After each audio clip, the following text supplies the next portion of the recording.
Hello.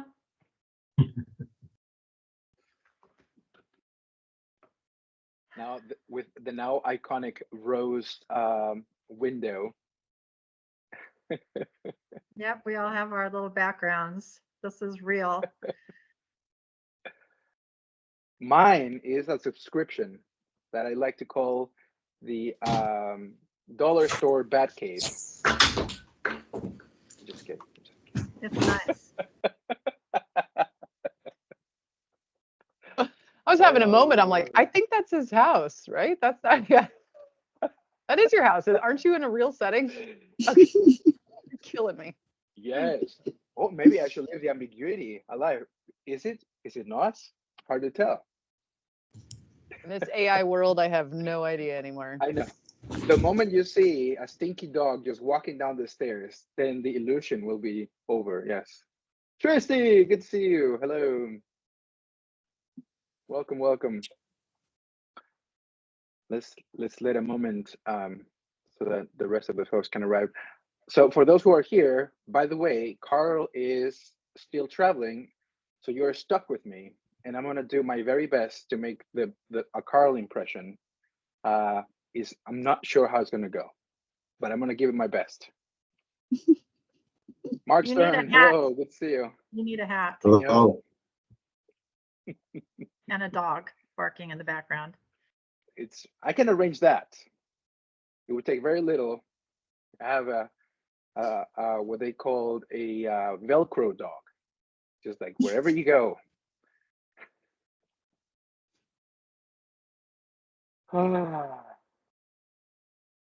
Well, I think that maybe we can just get started with the first item of our agenda, which is just to catch up to see where we have been for the last month. It's good to see you all. Oh, Liza Jane, I see you. Hello. I know you're probably not on camera. It's good to see you. Yeah, There you are. There you are. Welcome. Thank you. All right. Well, what I'm going to do is I'm going to put my participant list here so I can acknowledge everyone as best as I can. And so, how about we just get started? What is that Carl says? Like, what's happened in your world for the last month? Let's go ahead and get started with Moret. Oh dear. Well, let's see. I guess I have been working with Oregon Wild. They're presenting a statewide webcast on April 17th on old growth issues. And I had worked on a project back in 2008 that was a partnership with them that they now think ought to be talked about more. And so I'm helping with a webcast on that and doing a field trip with the Upper Deschutes Watershed Council and some partners on Whitejuice. They're modifying an overlook that was kind of my last project for the Forest Service, and they're modifying it to make it more visible and accessible for people in wheelchairs and for little kids. So they're taking huge sections of wall out and putting some iron bars in so that more people can see the views. And then I'm day 11 post-op on a hip replacement. So I've mostly just been kind of healing and I'm feeling pretty good. That's it. Well, glad to hear, Moret. Yeah, those things are delicate. I'm glad that's moving forward. All right, how about we move into the Jim Hammett universe? I think you're muted, Jim. this is bird dog field trial season for us. So I just got back from Madras. We've been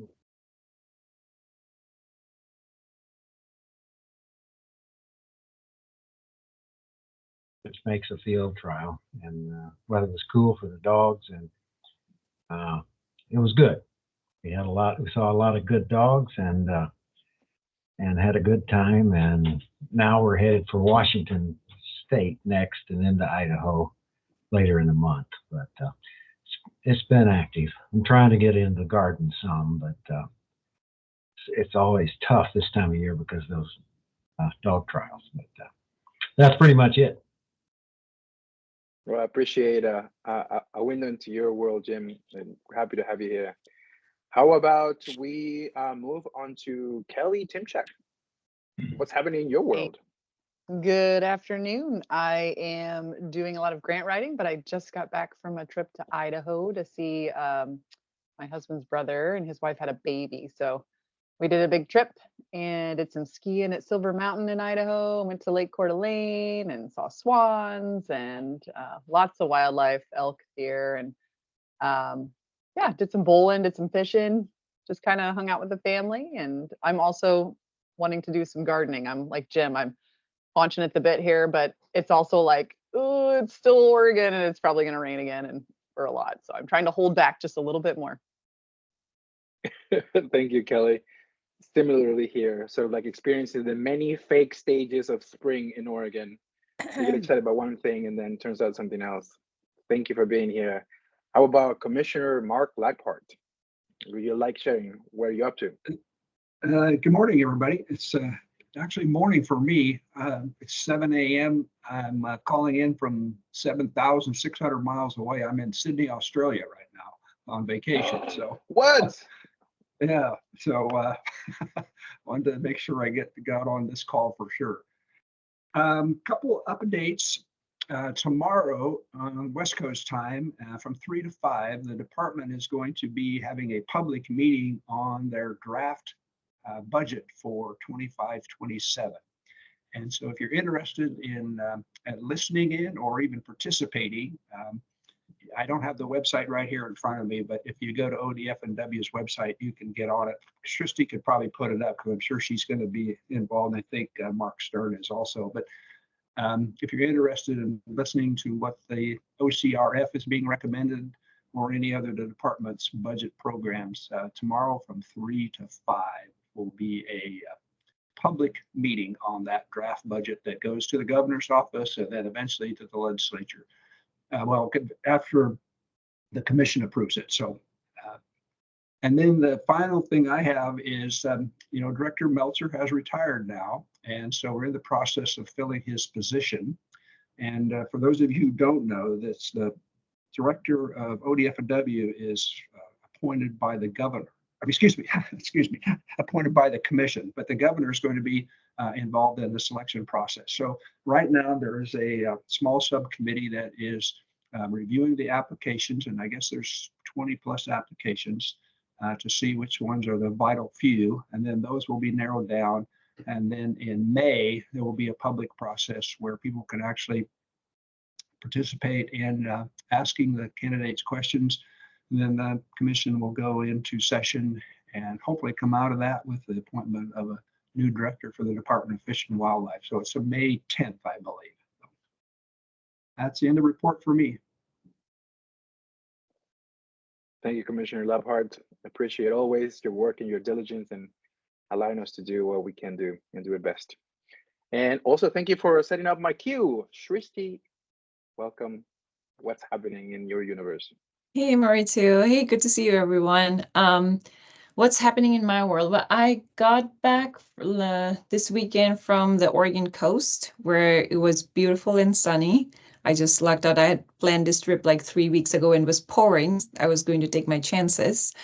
So I went out and was very lucky with the weather. And my newly adopted dog saw the ocean and the beach for the first time and he went crazy. So that was fun to watch. What else? I'm not as smart as y'all. I started doing some yard work already. And the weather's going to fake me out, I know, but the forever optimist that I am, I have started working on it. Lots to do, so very excited about that. And work-wise, as Commissioner Laphart mentioned, regards to OCRF, ODF&W's budget process has started. They're doing it slightly differently than previous years, but not significantly so. This will be the first engagement step, which is tomorrow, as Commissioner Laphart mentioned, and then they'll have another public meeting in May, mid-May. I'm forgetting the date. I think it might be May 17th, but somewhere around that, where they will try to incorporate the comments and feedback they receive from stakeholders and partners between this meeting and the next. So a lot of opportunity to provide feedback. And as Commissioner Lockhart mentioned, one of the policy option packages, or POPs, what they call it, relates to OCRF, and general fund ask for OCRF. So for partners and stakeholders who support OCRF, that's a great way to continue to support OCRF. So yeah, that's on my radar as well. And I know work goes on, Mauricio. Work goes on. Thank you, Tracy, and thank you once again for exemplifying the Dunning-Kruger effect, which is, as many of you know, those that are smartest amongst us tend to be the most humble. So I appreciate you always. And our little puppy, hello. How about we move now on I'm being to, attacked. What's the dog's name before we move on? What's the dog's name? yes. His good name is call. Bowie, like David Bowie. Bowie, because he's got this patch going on. And he has the eye. Does he have the eyes with different colors as well? Yeah, he has actually dual color eyes, so it's very fun. He's a very interesting dog for sure. Looks like it needs some training from Jim. He is Very very adept to big the and game. has no control. I've got one of those, 80 pounds and behaves like a chihuahua. Who knows how that mind works. All right, how about we move on to Liza Jane? Welcome. Thank you for being here. If you're Thank ready, I'm so you. sorry. Yes, my connection isn't great, so I'm gonna be here with you, but in and out with that. Gosh, yeah, spring is happening. I think I did a couple things I want to tell you about. One was just all new for me. I did a retreat, and I did qigong and yoga and forest immersion and sound baths and heart math, and it was really awesome. It was 4 days of some pretty cool stuff, and then spent the last 5 days down in the canyons on Lightning Creek, where it joins Cow Creek into Hell's Canyon. My sweetheart's family's been going there for 62 years, and so it was my fourth trip down to this big family camp. Got to climb up on the ridges and spot elk and deer and bighorns, and saw chukars and grouse, and just really awesome, great stars. So that's I'm kind of just, grooving right now, but it's really nice to be with you all. And it's very nice to have you, Liza. I appreciate so much of the visual, the imagery that comes to me, particularly in these very dark basements. And I see all these things that are happening around you. Yeah, so I very much appreciate that as well. All right, how about we move on to Mark Stern? Yeah, good afternoon, everyone. It is very springy here in Portland today. It's going to get close to 70, so it's nice outside. And we have a contractor laying cement, which is amazing. He came yesterday, gave a bid, and showed up today to do the work. So besides being surprised, I'm very happy about it, but I may have to step out at some point to help just finish that off. On the other side, let's see a couple things. One, I've been participating in the private forest accord, as you all know, and there's 7 of us on the sort of voting members, and then there's 5 ex officio members from the federal agencies and the state agencies. And we met in Salem on the 14th and 15th for 2 days and went through the 70 proposals that we'd all reviewed and tried to figure out how to score them, rank them, and award them. And we ended up awarding, I think it was 23 proposals. It was a little more than $10 million. And it was interesting, similar to OCRF, but I would say the projects don't have the range of variety that OCRF did. They're pretty fisheries centric and pretty Western Oregon centric for the most part, but not exclusively by any means. And so it's really hard to make some of those choices. And there are also some bigger dollar amounts involved than we've been used to working with OCRF. So that was pretty interesting. And we got through that. And like every process, it's a little bit of a learning process on how you can do it better next time. But I think the hard part was out of the 70 proposals, a majority of them were really great proposals that needed to be funded. And so you're sort of in the position of trying to prioritize and figure out which are the best ones. And I will say the ODF&W staff was really helpful because they're on the ground and they were closer to the projects themselves in a lot of cases and able to help provide some insight there. So that was good. And then on the fun front, I've spent some time in Central Oregon, going birding, chasing birds around. We saw a group of tricolored blackbirds over near Prineville, which is kind of an interesting sighting because they're not that common. And there's a pretty vibrant birding community in Central Oregon. So they share information readily and make it easy for everyone to kind of catch up with what they want to see. So that's been a lot of fun too. That's kind of the word from here.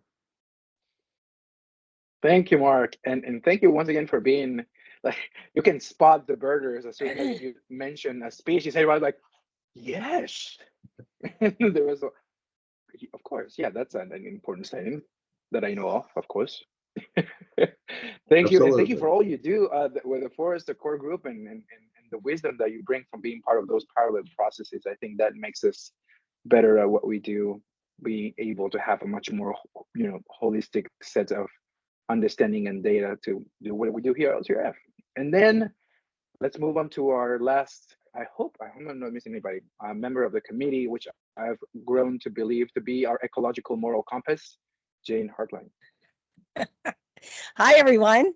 I'm going to start my time by apologizing. One is I didn't get a chance to eat lunch before I jumped on, so I'm going to eat in front of you. And secondly, my computer is about to run out of juice and I have to go find an extension cord because I'm determined to be outside for this meeting. So I'm on the back porch and I need to go plug myself in. So anyway, other than that, I spent the morning at the state park near here where a group of people and I have been working for 8 years for 2 hours every Tuesday morning, killing blackberries and other invasive weeds. And last week, at the end of the time, I punched through this place where the blackberries were head high and discovered this amazing glade that I had never seen before with the two gigantic trees and just this opening in the forest with all these beautiful native plants. And so the whole crew went there today and it's just kind of a magical place. Mark, it's probably a place you don't even know exists.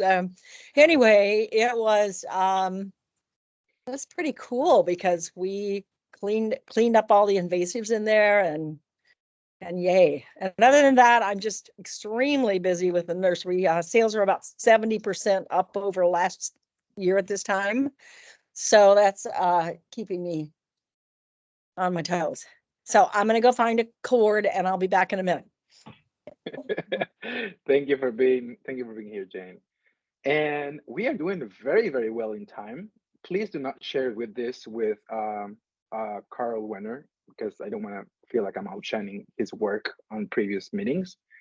But I will say that since we have a minute or so, one thing that you can never do too much of is just express gratitude. And I just want to take a moment to thank you all for just everything that you do. Every time we share kind of like what's happening in our worlds, I think it allows us to get a window onto the different corners of the states, the things that with the wisdom and knowledge that we all bring, and just it gives us even more confidence in the decisions that we make as a group and the criteria that we're bringing into being fair as we award some of these projects. And so it's an honor and a privilege to be with you all here and to share all the things that makes us the right people for this job. Okay, so in the same spirit of Dr. Wenner's proactivity, he would say, well, let's try to get one thing done. And I think the first thing that we can get done is the review and approval of the meeting minutes. And so I'm gonna give, but before we move on, which I should have done before, let's acknowledge all the other folks that are present in our meeting today. We have from ODFW, we have Justine Broom, Tiffany Cadwell, of course, we have Riva, and I'll give you a moment to say also what's happening in your world, Riva, I'm so sorry. And we have Kelly Rees and Rachel Wheat, which I believe some of them will participate in the presentation for the down the road. So how about before we move on to the minutes, I'd love to hear what's happening in your world, Riva. Yeah, Mauricio. So I kind of lost my voice over the weekend, but it's coming back. Hopefully it gets me through today's meeting. But I'm going to be going to Chicago at the end of the week to visit my grandma for her birthday. She's turning 96, so pretty up there. Looking forward to that. And other than that, thanks to Srishti and Mark Labhart for bringing up the budget meeting. I actually had that in my notes to bring up, but they covered it for me. So thanks, guys. You guys have it covered. And I put the link in the chat, but I saw Srishti had done that as well. So if anyone's interested to join that meeting, that's there. It's Thursday, April 4th, 3 to 5. And let's see what else. So talking about PFA, thanks, Mark, for talking about your experience with them. And I actually plan to have Andy Spurka, the coordinator, come at our next meeting, May 7th meeting, to kind of give us a little rundown of the projects that were selected, because I thought that would be interesting for the group to hear about a little bit about what's going on with the PFA program. So we have that to look forward to. Yeah, I think that's about it. And Mauricio, we are ready to take care of business if you want to get moving. Let's do it. So I'm going to make a little bit of space in case anybody has any notes or comments about the meeting minutes from our last meeting. And if not, looking around the room, no. If you wouldn't mind putting that motion on the screen, Riva. Yeah, just give me 1 second to share my slides.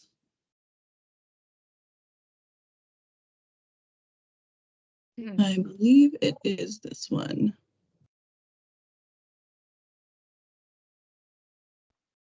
All right. There we go. If anybody's willing. I will move to approve the March 5th, 2024 meeting minutes with the continued authority to correct spelling, grammar, and punctuation. Second. Thank you, Mark. All right, one thing done. Magic matters.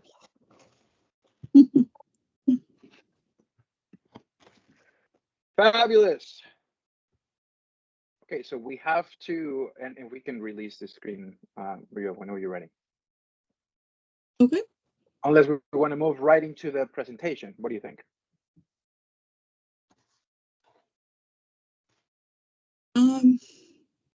Mauricio, if it's okay with you, could I do a little introduction before we move into the presentation? Yes, please do. Go ahead. Okay. So I was just gonna share with the group the just to as kind of as a reminder. I think we've talked about this previously, but a reminder of where we are in the process, and then also a process summary and introduction of our urgent grant project request for today. Sorry, let me just reshare my screen.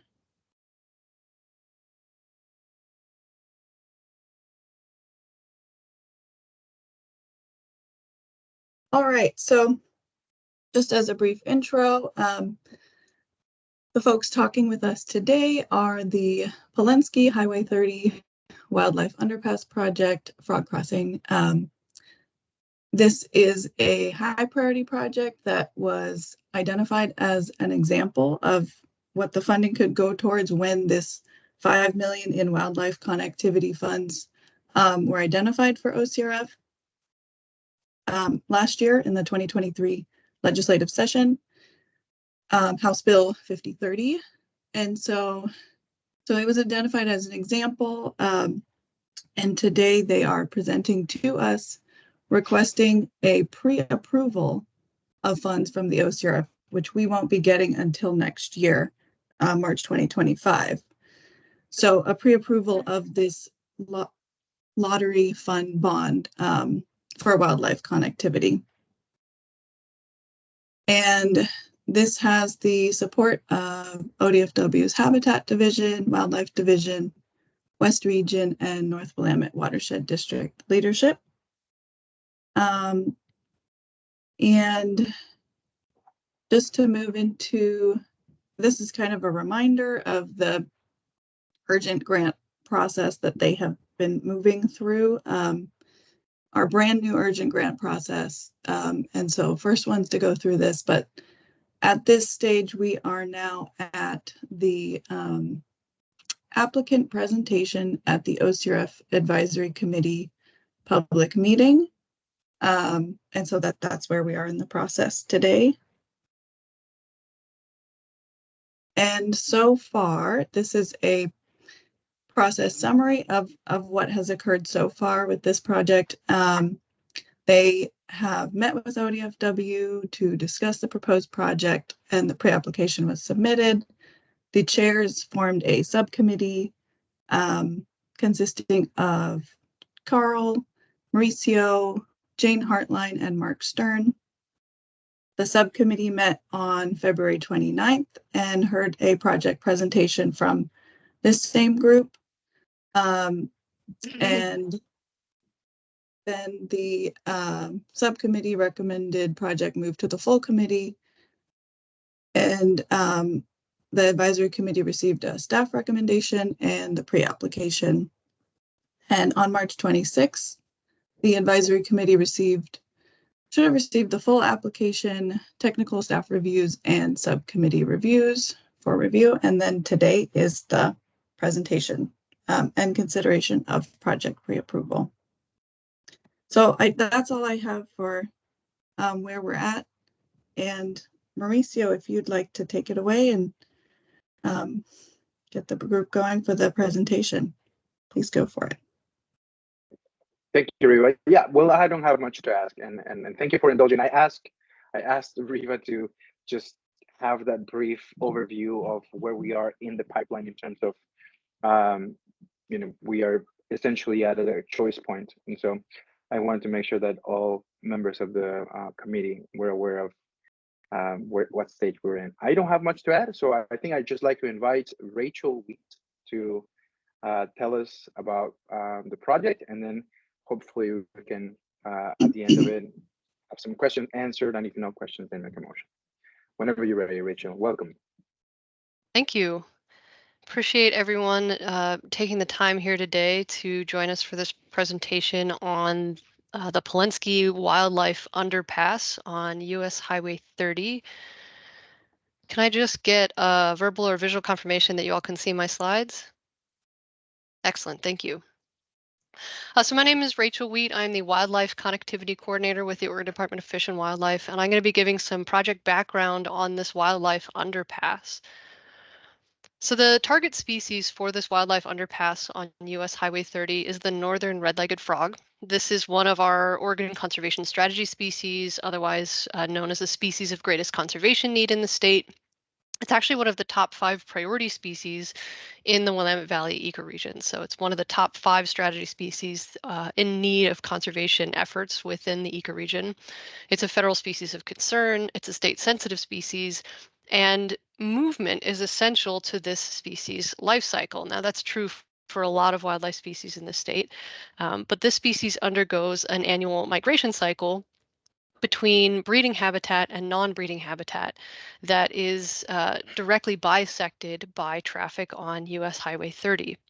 So just to give an overview of the project location, you can see in the satellite imagery on the left a red boundary outlining Polensky Wildlife Area. This is a protected piece of property that's owned by the Bonneville Power Association and is managed by ODFW as one of our wildlife areas. And this is located northeast of Portland.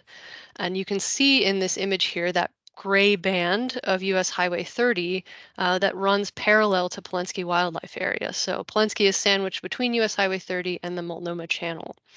And the frog's life cycle really depends on movement between wetlands along the Multnomah Channel and upland habitat in the North Tualatin Mountains.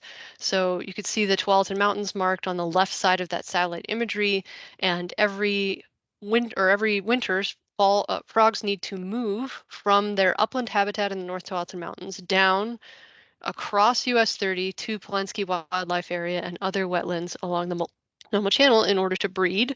And in the spring, when they've completed those breeding activities, they then move back up into the North Tualatin Mountains.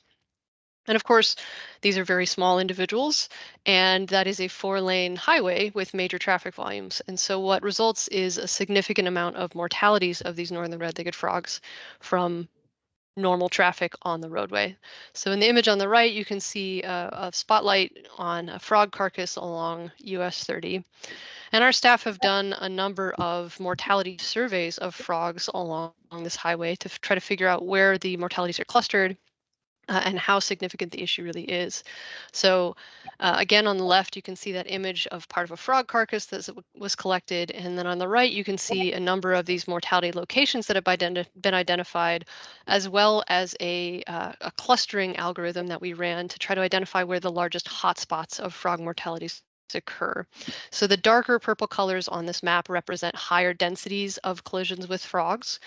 And you can see here this darkest cluster is the area where there are most mortalities occurring between those North Tualatin Mountains and the Polensky Wildlife Area.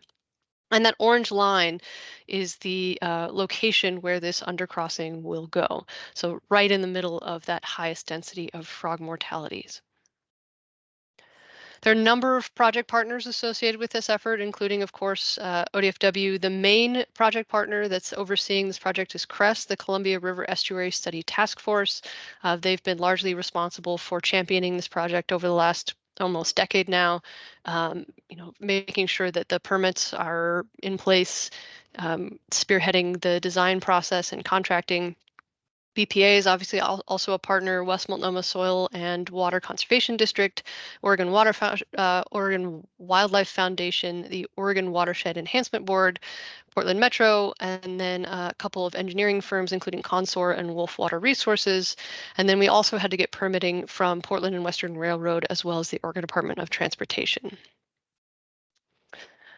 So when we set out to design this underpass, we wanted to ensure that frogs would make use of it. Obviously, it's no good investing a bunch of money in something if wildlife aren't going to use it the way that it's intended. And so we did a tremendous amount of background research on wildlife crossing structures that have been cited elsewhere in the world and the types of features that research has indicated are necessary for amphibians to make use of these underpass structures.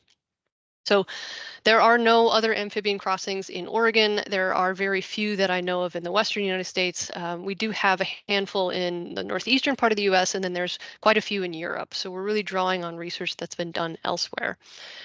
And this research has indicated that in order to be successful, amphibian passage structures need to be above the water table, so not flooded or inundated with water. Typically, amphibians are not going to be moving through active flowing channels or creeks to be able to move from point A to point B. So the amphibian passage structures need to be not flooded with water. They also need to mimic external light, humidity, and temperature conditions. And so frogs are moving during very specific times of the year, and typically there are temperature thresholds as well as humidity thresholds during which they're going to be actively moving down into those wetlands to breed. And so making sure that the internal conditions of that crossing structure mimic those external conditions is really critical. Most structures need to be a minimum of 1 foot in diameter to give the amount of space that frogs need to feel comfortable and to move as they do, sort of shuffling and hopping through the structure. And then we also need opaque directional walls to funnel frogs to the the entrances of these crossing structures that are a minimum of 2.5 feet high. And I'll talk a little bit more about that later, but essentially we want to encourage frogs to move towards the opening of that crossing structure and prevent frogs from climbing up onto the road surface. We found from other studies that amphibians have been observed using both steel and concrete tunnels and culverts. So the material choice isn't as much of an issue here or a particular concern. And we've also found from studies elsewhere that amphibians will use these crossings that are sometimes very long, so up to 140 feet in length, which is good for us because, you know, we're trying to get frogs under a 4-lane highway. And so this is a very long stretch of roadway that we're looking at. In terms of research that's been done on northern red-legged frogs specifically, some telemetry work that's been done on these individuals in and around the sort of Multnomah Channel area have indicated that they can travel more than 3 miles between their upland and their breeding sites.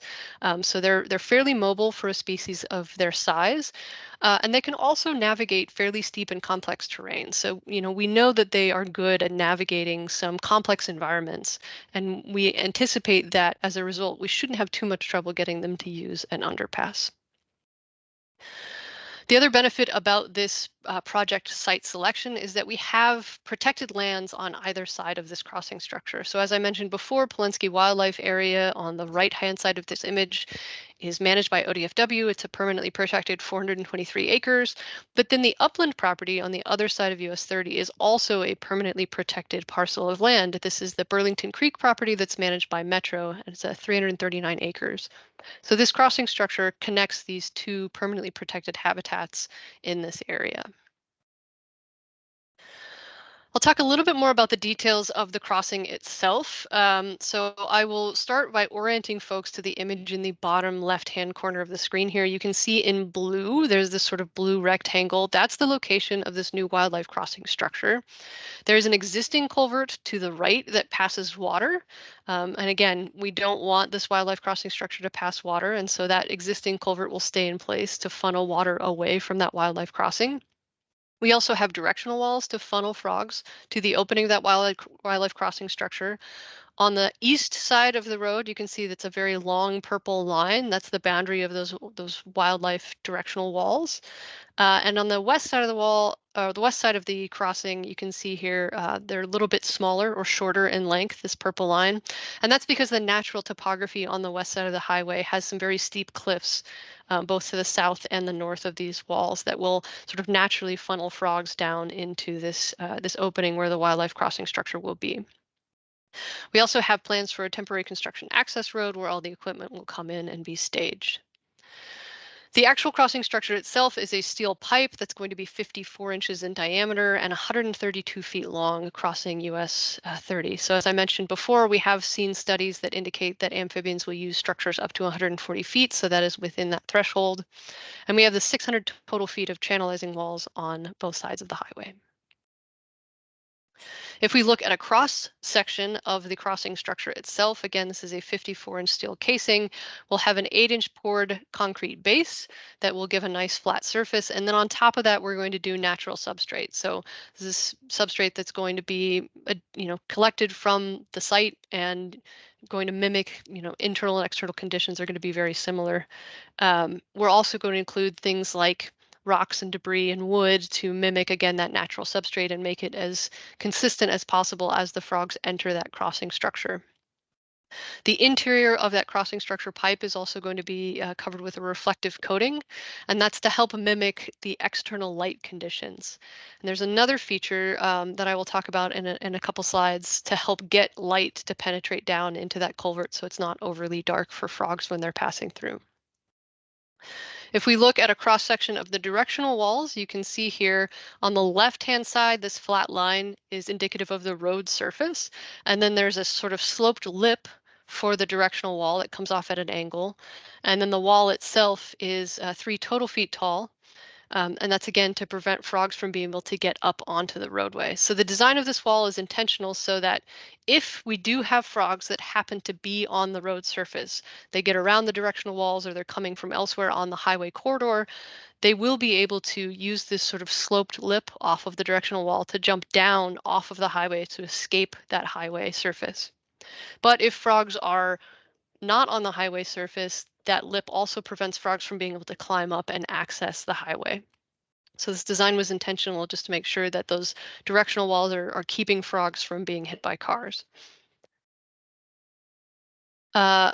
The other feature that we are including here to help mimic the external light and humidity conditions are these light grates. Now I do have an image here in the upper right-hand corner of the screen. This is not exactly what our light grates will look like. These are much bigger in diameter, but we will have 8 light grates. You can see here these little boxes on this diagram of the highway. We'll have 3 located on the west corner, 2 on the east corner, and then 1 on each of the shoulders, and then 1 directly in the median. This is the maximum number that the Oregon Department of Transportation would permit. And this allows penetration of moisture and light down into that culvert, again, to try to mimic those external conditions and encourage frogs to use that tunnel to move across the highway. Once this crossing structure is constructed, we will be doing some post-construction monitoring. We're still in the process of working out all the details on this post-construction monitoring effort, but we will be using a combination of wildlife cameras and pit tagging to evaluate how individual frogs are making use of the structure. We're going to continue to do egg mass surveys at Polunsky Wildlife Area to track population growth. The Columbia River Estuary Study Task Force is going to be planting any disturbed areas post-construction with native plants.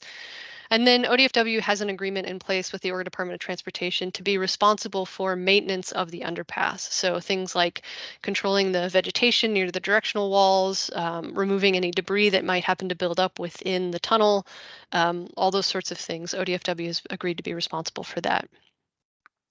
I will note that in terms of the post-construction monitoring, that's probably going to be a really good opportunity for us to get involved with some community engagement, potentially working with local school groups or other organizations that might have an interest in learning about wildlife connectivity and movement and frogs.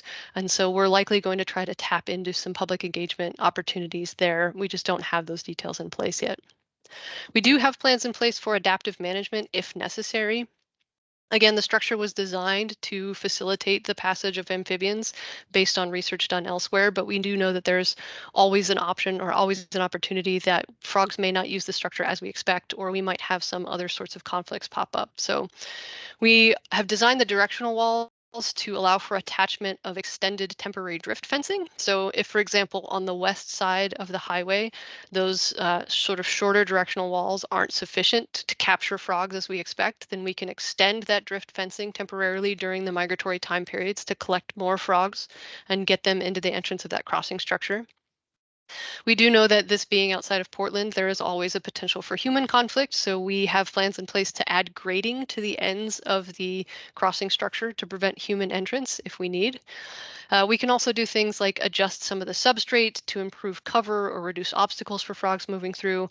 And there's also been some studies that indicate that acoustic enrichment can really help draw frogs into these wildlife underpass structures. And so that's another thing that we have in our toolbox if we find that there's a need for it. In terms of critical need, there are really, sort of 3 areas where we're meeting some critical needs. First and foremost is connecting these protected areas. So again, this aerial image with the magenta boundary shows the Polunsky Wildlife Area, and the orange line shows the approximate location of this crossing structure. And this is located really on the boundary of these 2 Oregon ODFW conservation opportunity areas. So you have the Forest Park COA in that teal color and the Sauvie Island Scappoose COA in the sort of purple. So this crossing structure is really helping sort of facilitate movement from COA to COA. We also have our ODFW priority wildlife connectivity areas. You can see that this area falls directly on top of one of those priority wildlife connectivity areas and is going to help facilitate movement through different parts of that PWCA. And if we look at these, more specifically, first and foremost, this project is addressing one of our Oregon Conservation Strategy key conservation issues, which is barriers to animal movement. US 30 is a significant barrier to movement for a number of species, but particularly for these small-bodied frogs that are moving in large numbers between the Tualatin Mountains and these wetlands along the Multnomah Channel. Within that priority wildlife connectivity area, one of the conservation action recommendations for this site is specifically to mitigate for the effects of transportation infrastructure on wildlife movement. So we're meeting that conservation action recommendation for our priority wildlife connectivity area there. And then we're meeting 2 of the recommended conservation actions for those COAs. So for the Forest Park COA, we are protecting and improving habitat for amphibians. And then for the Sauvie Island Scapoo COA, we're addressing wildlife movement barriers. So again, like that transportation infrastructure. In terms of the priorities for the OCRF, we're meeting 2 conservation priorities. First and foremost is habitat restoration and improving habitat connectivity. So we're improving the connectivity between those 2 COAs, between Forest Park and Sauvie Island Scappoose, and we're reducing the mortality risk, not only for the northern red-legged frog, but probably for a variety of other sort of small and medium-bodied species that will be able to make use of that 54-inch culvert. The other OCF priority that we're meeting directly is science research and monitoring directly related to the implementation of the recommendations in the strategy. So we're looking at doing the monitoring and adaptive management, research projects with partners in the community.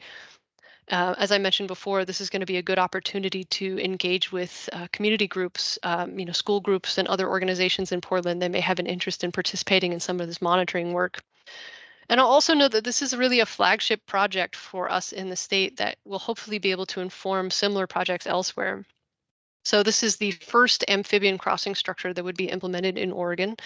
And we have 2 other hotspots for wildlife vehicle collisions for northern red-legged frog on US 30 within basically a 5-mile stretch. One that I hope you're all familiar with is the Harborton Wetlands area, where we have tremendous mortality issues with northern red-legged frogs.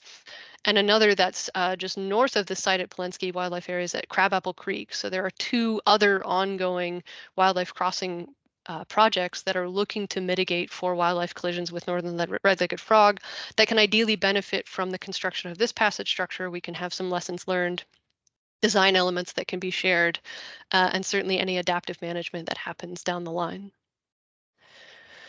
In terms of project funding, the bulk of the funding for this project, nearly half of it, is coming from BPA. So these are sort of funds that we have from a wetland enhancement restoration project that BPA has agreed to put towards this wildlife crossing structure. That's nearly $1.7 million. OWEB has contributed nearly $500,000. Metro has contributed nearly $500,000. The Willamette Wildlife Mitigation Program has contributed $200,000, and the Oregon Wildlife Foundation has contributed $5,000. So the last piece here is this $500,000, which we do have secured, but this is the piece that we are asking for from the OCRF specifically. All of the funding has been secured for this project. The director's office has agreed to front that $495,000. And then the request again is that the lottery bond funds, when they become available, be used to reimburse that $500,000 for this project. In terms of project readiness, we are ready to go. This project is shovel ready and is set to break ground any day now. The design is totally complete. Our contractor has been selected and we have all permits secured. So Crest put a tremendous amount of work into getting these permits ready to go. And of course, we have permits from, I think these are something like 12 or 14 different permits ready, including ESA, NEPA, ODOT right-of-way, flagging agreements, Section 6. So all of these project permits are ready to go, and we are set to break ground on this within the next couple days. In terms of project urgency, this is really a now or never project, and that's predominantly because the matching funds expire soon. That nearly $1.7 million in funding available through the BPA is going to go away in September of this year. And so if we lose those funds, not only are we losing a tremendous amount of support for this project, there's realistically no way that we could fundraise that funding gap to get back to a stage where it's feasible to do this construction. So we really do have to construct this project now. Another item for project urgency is that Crest, specifically our predominant project partner on this, doesn't have the capacity to roll this project over for another year. And so again, if this does not accomplish this summer, it's not going to happen at all. And then, of course, this is the ideal work window for construction and for minimal impacts to wildlife. We are now at a point in the year where most of the spring migration from the wetlands back up into the North Tualatin Mountains is complete. And over the summer, the frogs will be happily up in the mountains, hanging out, doing their thing. And we have this work window up until about October and November before we start to see frog movement back down and then making use of a brand new crossing structure. And that is all I have in terms of presentation. I know there are a number of other staff people on the call here that might be able to help answer any questions from the committee. Thank you very much, Rachel. That was a very, very well done presentation. Lots of information, very comprehensive, and I'm hoping that also members of the committee have had an opportunity to examine the application. And I believe we already have some comments. Commissioner Leppard, if you please. Yeah, thanks, Mauricio. 2 comments and 1 question. So first of all, as usual, Rachel, great presentation. You've crossed all the T's and dotted all the I's, so wouldn't expect anything worse for you. So well done in your presentation. So in terms of some more background on this, I've actually had a chance to tour this project site, and there's a number of volunteers that need to be recognized. They have been given the due diligence. They're out there working at night with buckets, scooping up frogs and carrying them across the highway and transplanting them into this. And as we know, volunteers are the lifeblood of ODF&W. And we also know that at times volunteers do tire out, and sometimes we may not in the future be able to have the commitment that we have right now with this bucket brigade that goes on to carry these frogs across the highway during certain periods of time. So first of all, recognizing those volunteers that work on this project for what they've done to save frogs, and recognize also that sometimes volunteer projects, will phase out over time. So that's part of the reason for this project. So my question is for Sarah, and I think Rachel, you've answered it, but I want to just make sure the department is upfronting the money for this project, and the bond will be sold later in the year. Have we checked with Department of Administrative Services to verify that we can legally do this upfront, the money from department funds, with the anticipation that these bonds will be sold? And the only thing that would be a clinker in this whole thing is if for some reason the bonds didn't get sold. And so I think the answer to the question that I have is we anticipate as much as possible that the bonds will be sold, that we will have the funding to reimburse ODF&W for the upfront cost of this. Is that correct?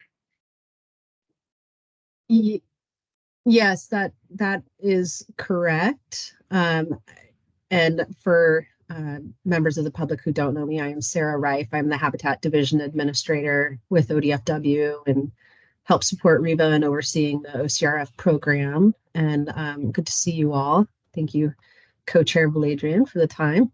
That is correct. So when ODFW Director's Office recognized that this project, as Rachel put it, was kind of in a now or never situation, they made the calculated decision to offer up license funds as a bridge loan, if you will. And in so doing, reached out to Department of Administrative Services and through a documented letter confirmed that the intention was that these wildlife license funds would be repaid with the sale from the lottery bond if that were to go forward. And DAS acknowledged that process. And so we have that documentation, I think, as part of this whole deal. And so we know that was a perfectly legal approach. And the director's office went into it knowing that there was some risk in that sale, the lottery bond sale, not occurring.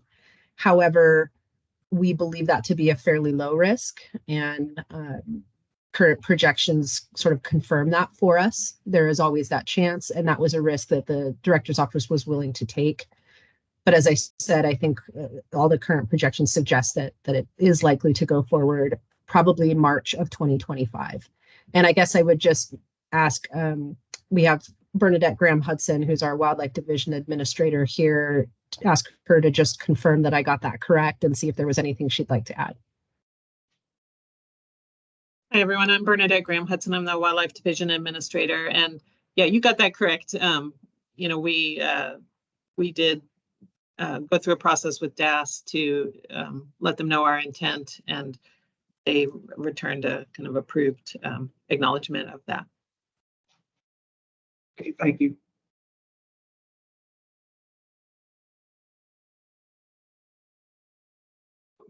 Sorry. Thank you, Bernadette. Thank you, Sarah and Commissioner Lephart. I see Shrishti has her hand up. Please go ahead. Thank you, Maurizio, and thank you so much, Rachel, for the presentation. It was really, really helpful to understand.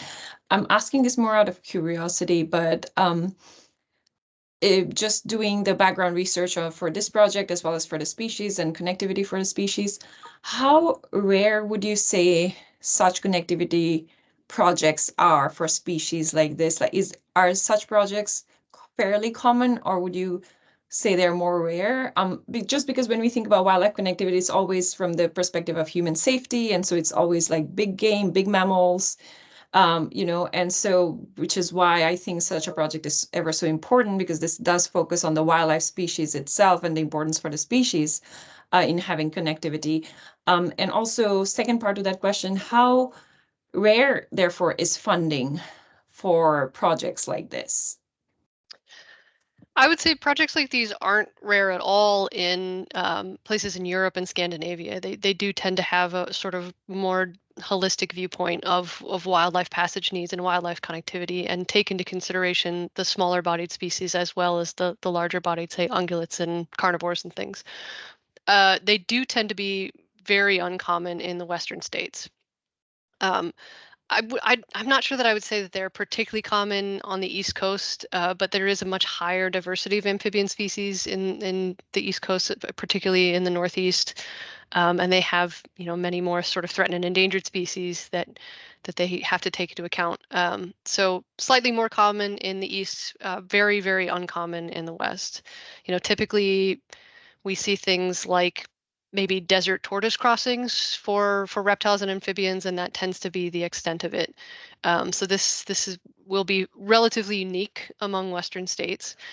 And to your second point, funding for non-game wildlife passage for crossing structures for smaller bodied species where there isn't that nexus with human safety is very, very limited. Almost every significant federal funding source that we have seen within the last decade has been specific to either game species or species that may cause some sort of human safety concern.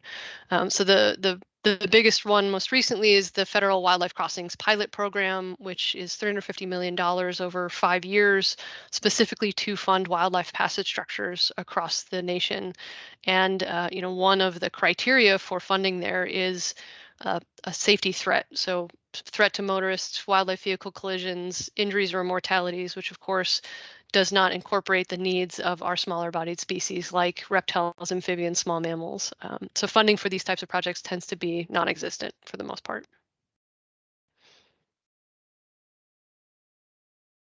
Thank you very much, Rachel. Thank you, Shrishti. Mark Stern. Yeah, thanks, Mauricio. Rachel, you give a really good presentation. It's just really well presented. It's really clear, really strong, and the project that On Points is just very compelling. So thank you and everybody else for your work on that effort there. And the presentation was excellent.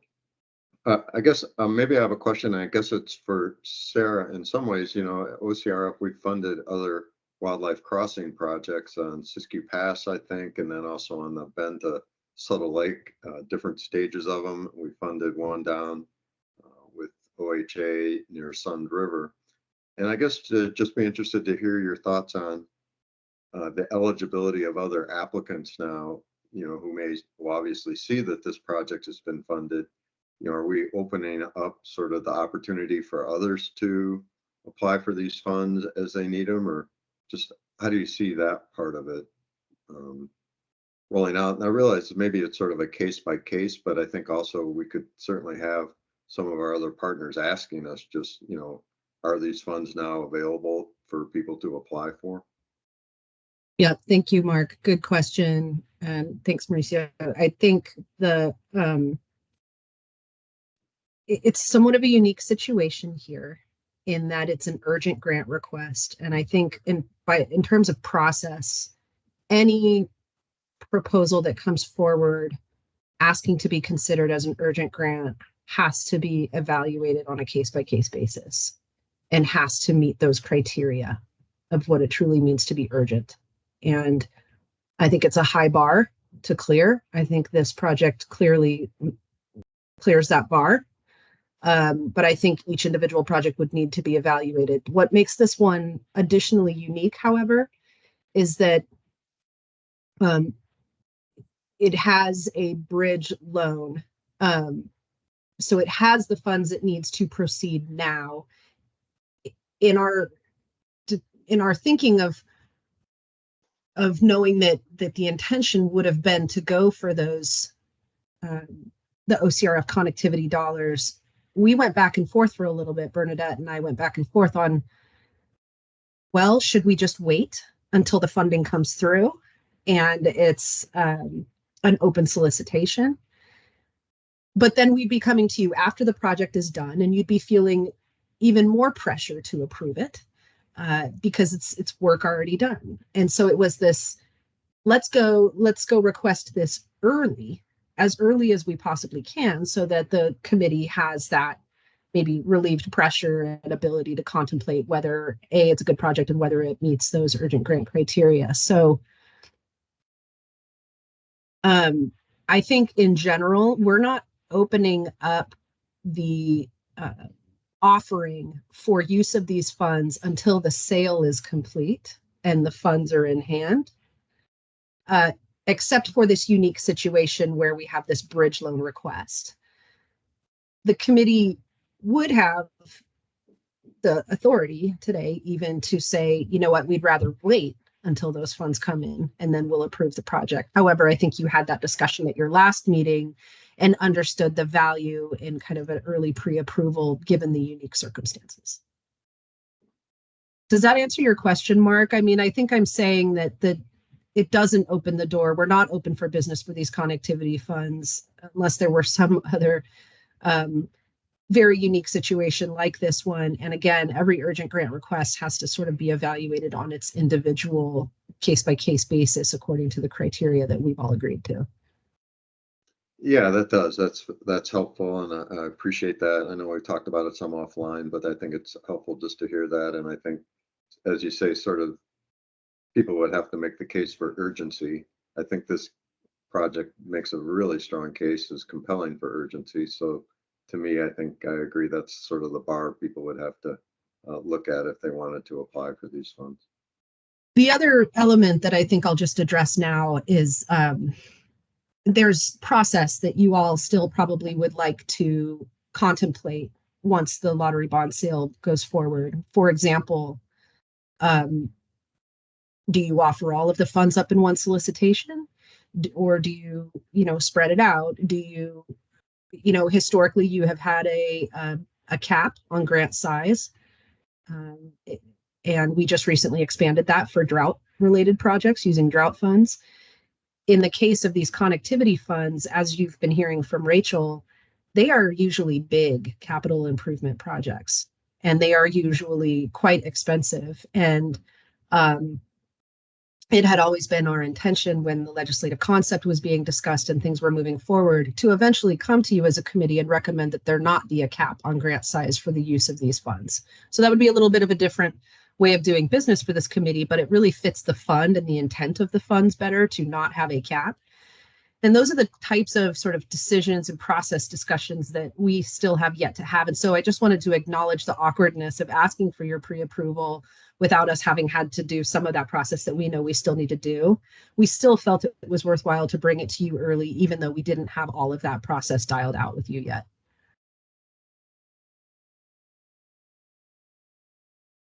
Yeah, that makes sense. Thank you. Thank you, Sarah. And thank you, Mark. I see both. So we're going to go Jim, then Jane, and then Moret. Jim, go ahead.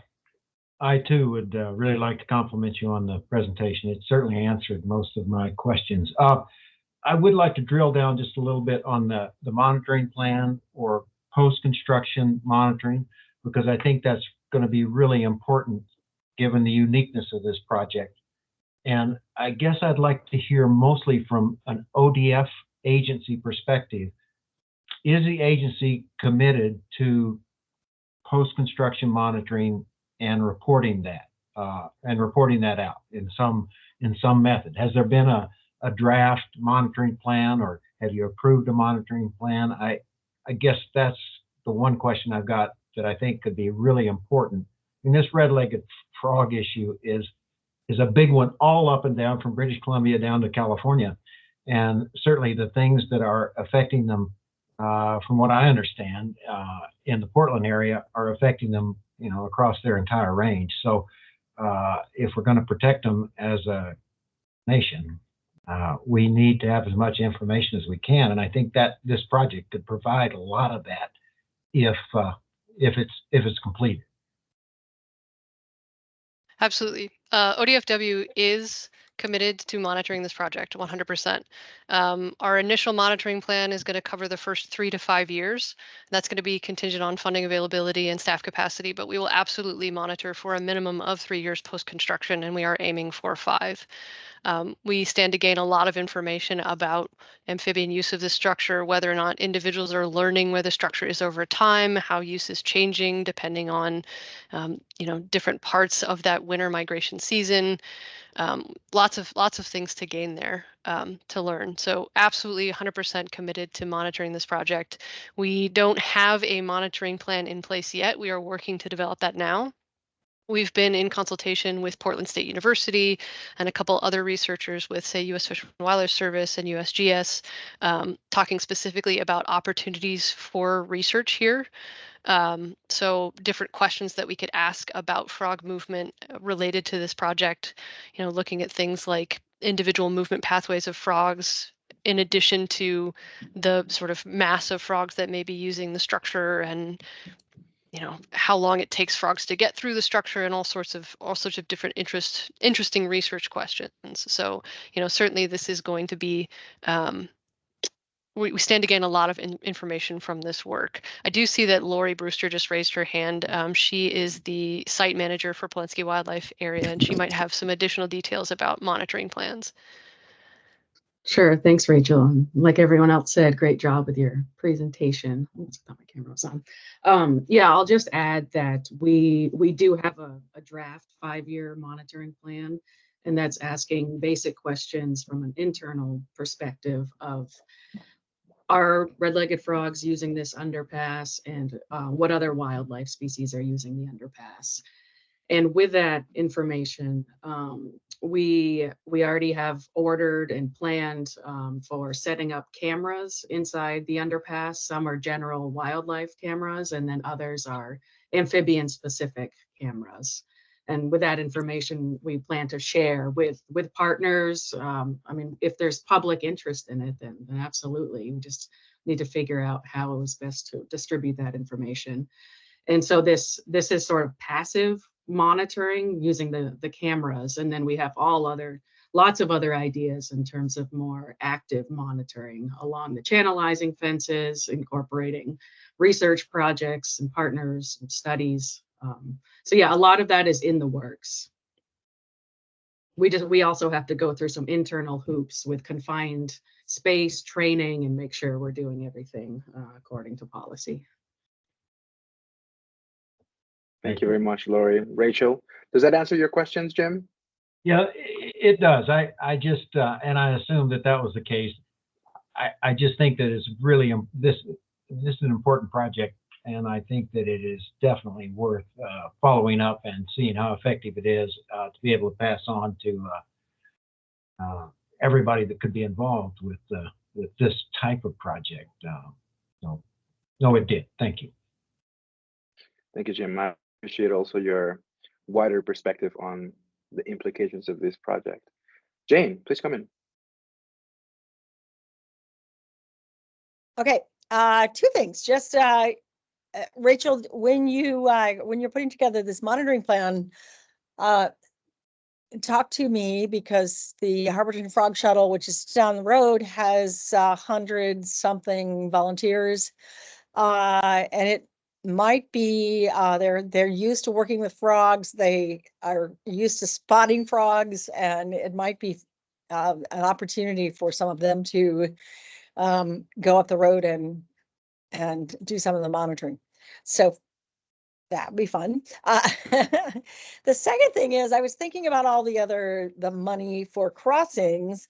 And I was thinking that it isn't a bad idea for us to be getting the word out there that this money is going to be available, because crossings take so long to plan that I don't think we want to hit people with hey, all of a sudden there's money available. It might be good to come up with some kind of pre-publicity on this and say that, we're going to be looking for, if there are shovel-ready projects, those might get priority, or at least if you've done a feasibility study by the time this money comes out, so we can hit the ground running, because those take, it can take a year just to get a feasibility study done. So let's get them thinking about it. It would be really nice if we did have lots of projects to choose from, rather than them dribbling in. Thank you, Jane. And additional gratitude to you, because if I'm not mistaken, some of those heroic bucket carrying volunteers was one of you, Jane. So thank you.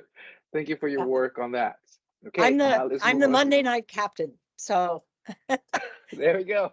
we've been doing it for 9 years now. Oh my goodness. I can't even imagine how many frogs have you been able to move. Have you ever made a count of approximately how many frogs you personally have moved through? Not me personally, but we count each and every frog. And this year we moved 2,000. Wow. It was a That's good year. amazing. Thank you for that, Jane. Okay, let's move to Moret. Well, I just wanted to give Rachel and Sarah and everybody at ODF&W big kudos for doing this project. It was an excellent presentation, really compelling project. Looks like you've really dotted the I's on this one. My only concern really was sort of that we're a little bit ahead of the curve here, and just what Sarah said, the process question. What do we do if somebody else comes in and wants the same? And so I think we as OCRF have a little bit of homework to do on our process for what's going to happen with these funds. But otherwise, I think it is a flagship. I think it's going to be great PR for all those important species that don't get a lot of attention, and I'm just really grateful that you're doing it. Thank you. Thank you, Moret. And then in speaking as a committee member, not as the facilitator of this meeting, I also, being that I've been in contact with this project since it was originally gone through the urgent process and then through the subcommittee, I of course also had some questions that had some doubts as to the process, but moving it and how we created this urgent project process also in itself provided a great deal of clarity for me. And I feel that as Srishti has made it through, and Rachel mentioned, the fact that these species, you also mentioned it, Moret, don't get a lot of attention and funding is almost non-existent because there just so happens to be other priorities. The fact that the timing was a little bit off, both in us developing the urgent project process, this one coming in, the urgency of this one to get started. And so, but it also reminds me that OCRF itself, to some degree, has been built on this sort of like innovative and out of the box thinking. And so to some degree, it also feels very fitting as well that this landed on us and that we are just making our way through it and trying to find some ways to make it better as we move forward. So amazing presentation, very grateful to be a part of this process. And then I'm gonna make a little bit more space if there's anybody that would like to make any comments or has additional questions. If not, then I think that we've heard for the vast majority of the committee, and if it feels right to all of you, maybe we can try to make a motion. Can I have through thumbs up? Does that feel like we are prepared to do? Yes? Excellent. So thank you, Riva. Now, who would be our brave committee member? I feel like we should let Jane do it as the frog I was thinking matriarch. the same. I didn't want to say anything. I didn't want to say anything. Okay, I move that the committee recommends a pre-approved expenditure of $495,000 on the urgent project request, Polinsky Highway 30 Wildlife Underpass for consideration by the commission. I'll second that. Great job, Jane. Thank you, Kelly. Now, can I see some thumbs up from committee members? Look at that. Beautiful. All right. We got one important thing done today. I thank you all. Immense gratitude. Could I just say All something? right. Now that the vote's done. Please come in. I didn't Come want in. to. I didn't want to single out Jane before you all took a vote, but now that it's all done, I want to single out Jane because she won't take credit for this, I'm sure. But Jane, you know, she says she's a captain, but she's a general as far as I'm concerned. Her enthusiasm and support and getting this project off ground and her volunteer efforts for those 9 years needs to go hugely recognized by the group. So I know you're not going to say anything, Jane, but you deserve a huge amount of credit for this. So well done. Well, I will just say that the feasibility study for the crossing at Harborton is finished.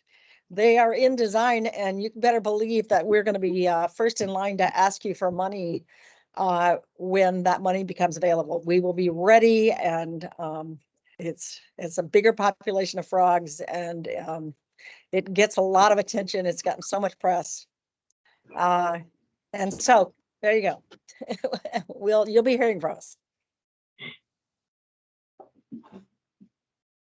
Hit this mute button.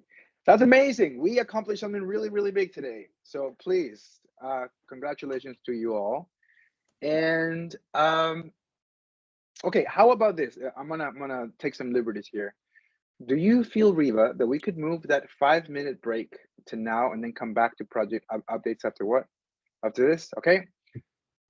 How about we take a 5-minute break? Just take a moment to breathe. This felt like an important moment. And then we'll come back and finish our agenda, which should be very short after that. So it is 2:16. How about we come back at 21? We'll see you all here.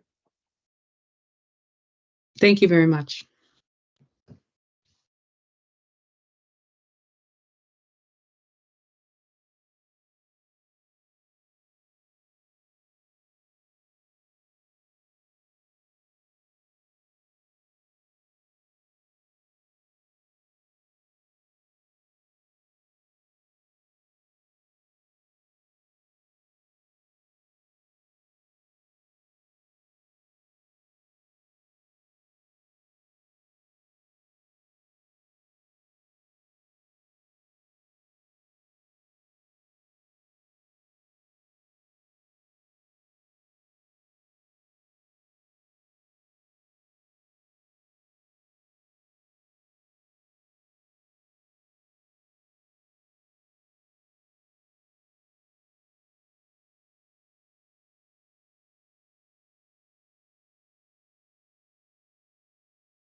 Welcome back. Welcome back. Slowly trickling back into the room. We had a moment to breathe there and maybe even get outside for a second, enjoy the beautiful sun. Yes. All right, let's give it about 30 seconds, and then whenever you're ready, Riva, we can jump into our program updates. Sounds good, Mauricio. Thanks.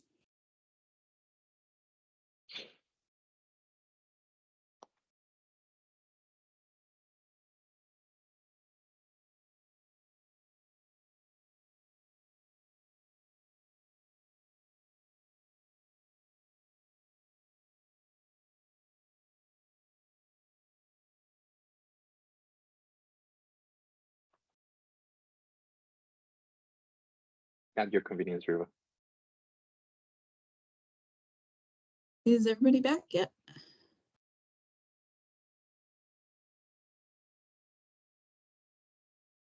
Like most folks are back. Liza Jane's here. All right. Okay, well, I'll just go ahead and get started. I have before I get into the program updates, just a quick note on,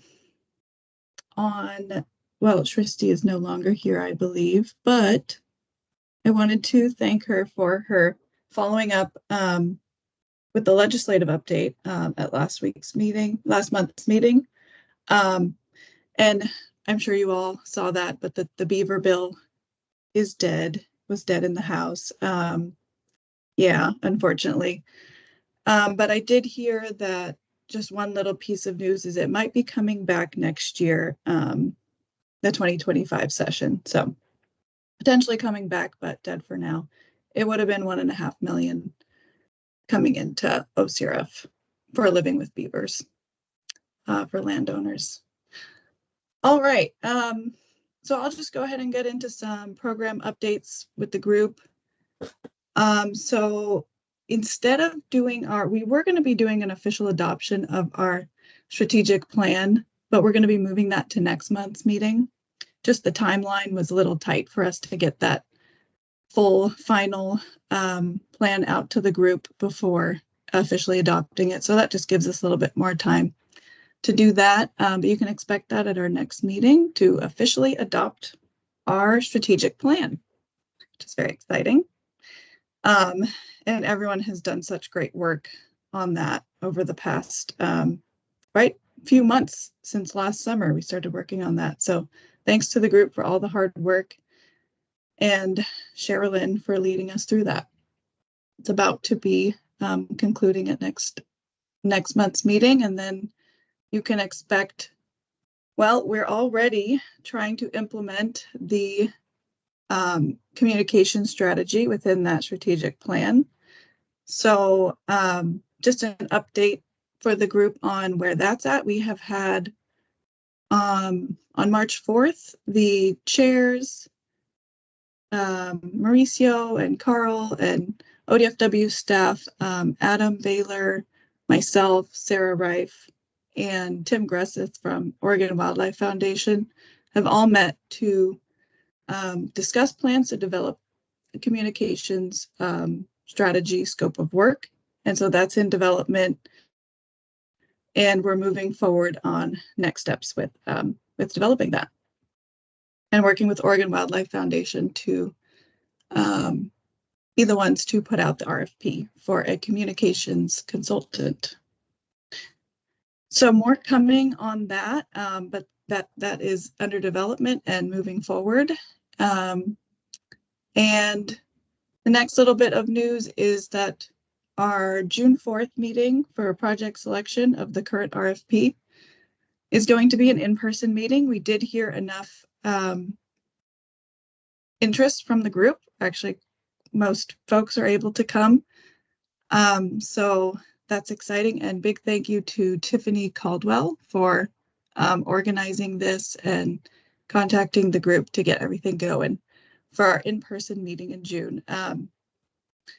I know for myself, it'll be nice to meet people in person after, being virtual for almost a year now. So it'll be great to see folks in person. And the other piece of that is that I will mention is, so June 5th, we are thinking of doing a OCRF project site tour, which we don't have fully lined up yet, but that's in the works. And we are thinking of doing that if there's interest from the group. So you'll be hearing from Tiffany shortly about availability for a potential project site visit the following day.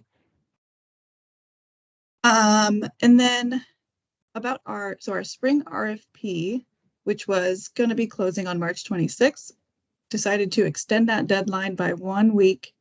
And so it's actually closing today at midnight. The reason for the extension, they're just a week ahead of time. There wasn't as many applications in there. And I heard from some applicants that an extension would be greatly appreciated. So we extended that by 1 week. And currently we do have, the last time I checked was we had 46 drafts in there and 44 submitted applications.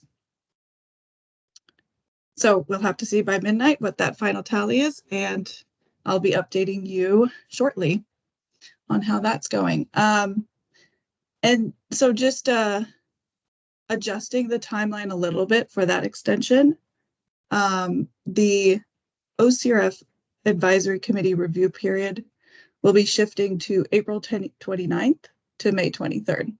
So just a slight change there. Hopefully that still gives you ample time to do the reviews and get those in. All right, any questions from the group about any of those updates or in-person meeting, anything at all? Nope. Not hearing anything? All right. I can move right along, Mauricio, if you're good with it, into our next agenda item. Okay. That sounds lovely. Thank you, Riva. Okay. So we've identified a need in the OCRF program for an insurance contingency budget. And this is something that last year, the group, you have discussed this with the previous coordinator, Charlotte. I believe it was about 8,000 that you set aside for a certain select projects for insurance to help supplement the cost of insurance. That was successful and really helped get those OCRF grantees that needed it, that final stage of little bits of insurance to get their project off the ground.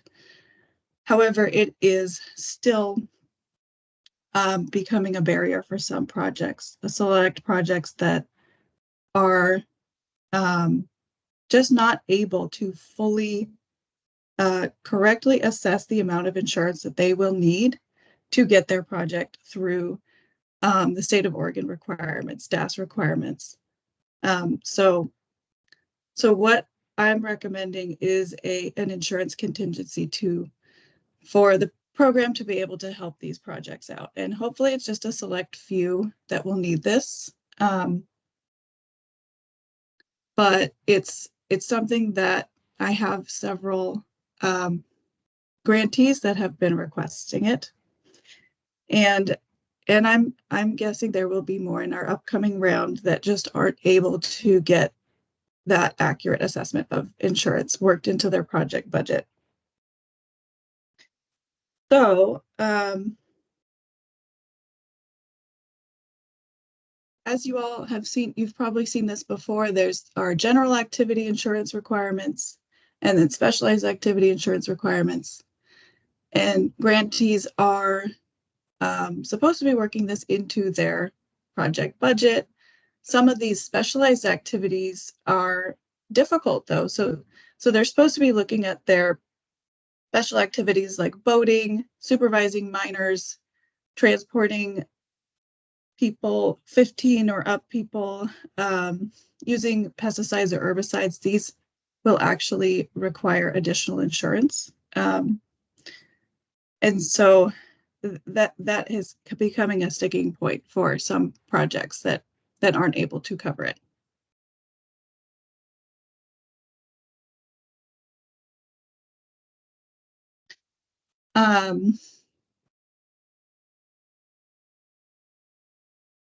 So the things that we are doing is that we are urging them to include it as an other expenditure in their budget.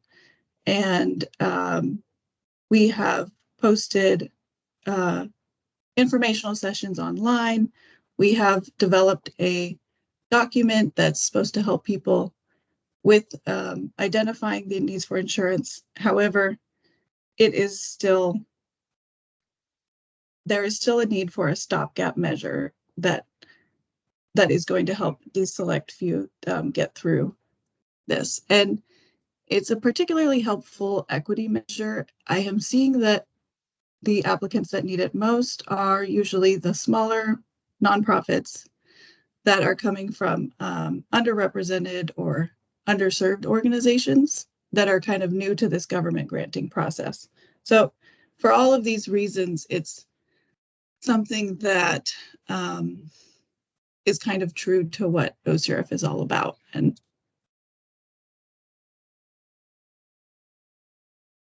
yeah, so I have up here for the group to discuss this insurance contingency. It would be used to support projects not just for this current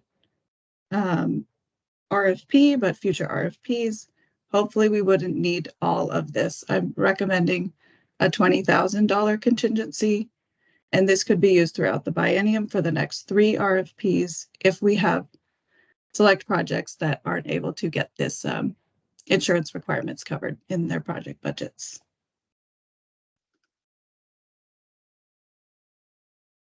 I see Kelly's hand is up, then Mark. Go ahead, Kelly.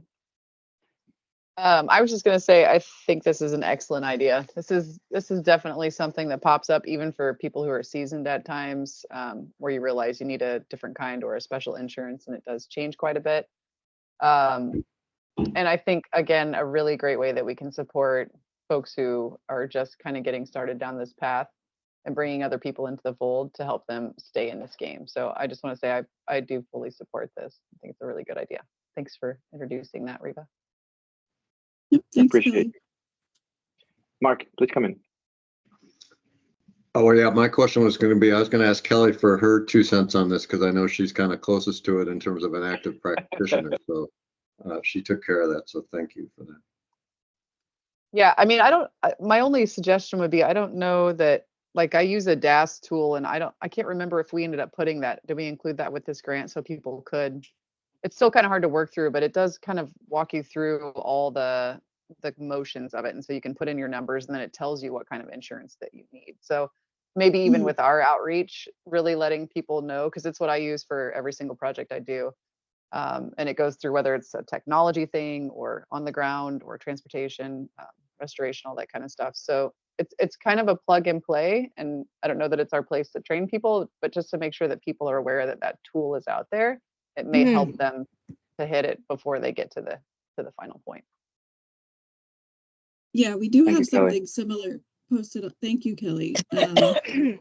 We do have something similar posted online to help them get through that. And it's probably not, I don't know if it's the exact same tool, but it's similar for what our requirements are and what activities they're doing, and to help them assess the amounts of insurance that they would need.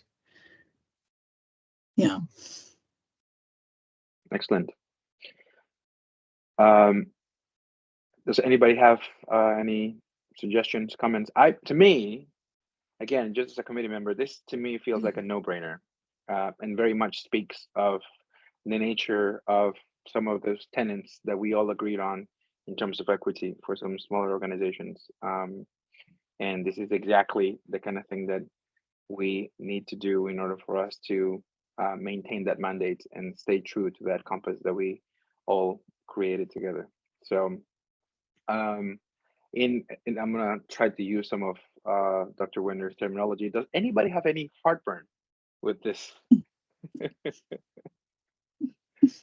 If we don't, then do we have someone who would be willing to make this motion?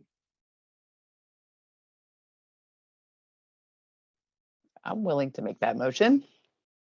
I How move that the appropriate. Thank you, committee, Kelly. I move that the committee recommends expenditure of up to $20,000 to support insurance requirements for selected projects for consideration by the commission. I second it. Thank you, Moritz. Very important thing that we have accomplished. Second of the day. I feel particularly successful for today's meeting. Thank you all. And that would do. Probably need a Now, vote, thank though. you for. Marie. Oh, we Commissioner, sure probably do. We need sure to- do. I'm so sorry. Yes, please. So let's go back. We have a motion. We have a second. Can I see our committee members a thumbs up for moving forward? Beautiful. Thank you so much. Thank you, Commissioner Lavar. See, if I am like the bicycle runner that starts celebrating too early and somebody just passes them by, that was exactly my moment right there. Appreciate you bringing that to me. All right, I think we're ready now. I appreciate you all. And also thank you for the subtle nod there, Reba. It is time for us to have some public comment. Do we have someone in attendance? I'd like to we have some members of the public that I did not acknowledge earlier. I see Mike Toady.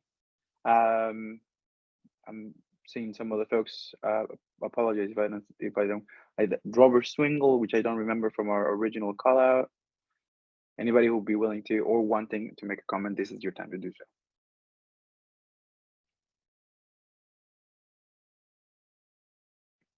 All right.